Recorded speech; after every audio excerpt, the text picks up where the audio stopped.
I know you're going to do a superb job. I completely trust you and have full faith in your capabilities.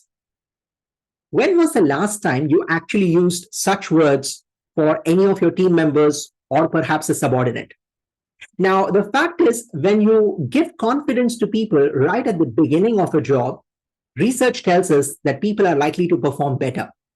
And in way back in 1968, there was in fact an experiment conducted by Robert Rosenthal and Jacobson, who identified the same effect with a bunch of students. What they noticed is that when you give people confidence about their capabilities and you tell them that they're going to do a great job, people are actually likely to put in more efforts and seek better improvement. This is what we call as the Rosenthal effect, more popularly known as the Pygmalion effect. Now, it's interesting to note, where does this name Pygmalion come from? So it actually draws its inspiration from Greek mythology, where a sculptor called Pygmalion actually created a statue, and he fell in love with the statue, so much so that he adored it, loved it, and myth tells us that the statue came to life. So we're not sure if the story was true, but the fact is, it can actually have wonders with real human beings. So Rosenthal actually went on to prove that when you give confidence to people, especially whom you are leading, they are likely to put in more efforts. In fact, the whole conclusion of this experiment was high expectations can lead to improved performance. Now, it's interesting to understand, why does this happen? Why is it that people put in more efforts when you show faith and confidence in them? Because people feel acknowledged and appreciated. They believe that it's not just them who believes in themselves, but others also believe in their capabilities. Especially when it comes from a leader or a manager, it amplifies in its effect. However, for the Pygmalion effect to work really wonders, you got to do three things properly. And these three things matter a lot. So I want to focus on what these three things are and how you could use the Pygmalion effect to better advantage. The first thing to focus on is being authentic.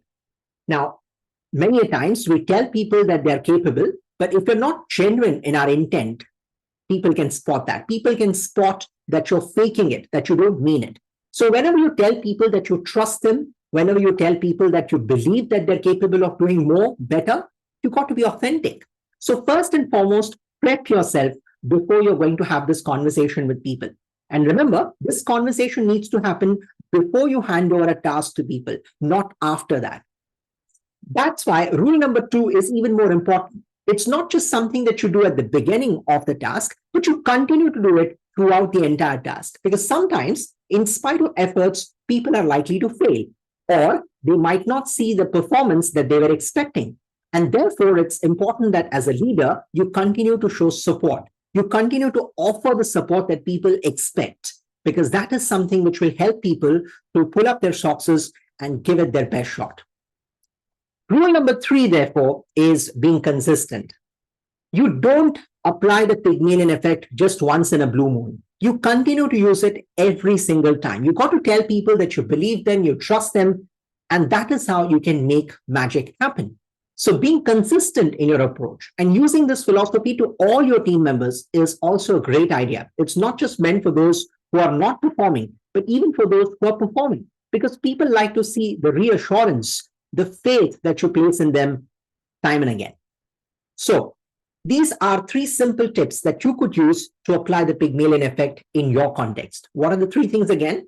The 3 things are, first of all, being authentic, being genuine in your approach. Secondly, make sure that you're continuing to offer support throughout the entire task being performed. And thirdly, be consistent in your approach and try and use it for all the people in your team. Now, does the Pygmalion effect apply only in the context of a managerial relationship? The answer is no. You can use it to anyone, anytime, anywhere. For example, if you're a parent, you can use it for your own children and see how they perform when you show faith in them. The whole premise of the Pygmalion effect is, when you trust people, when you show faith in them, they go out of their way to prove you correct. So perhaps it's time that we as managers, leaders, parents, organizational leaders apply the Pygmalion effect every single time, because there is nothing to lose, which means there is everything to gain.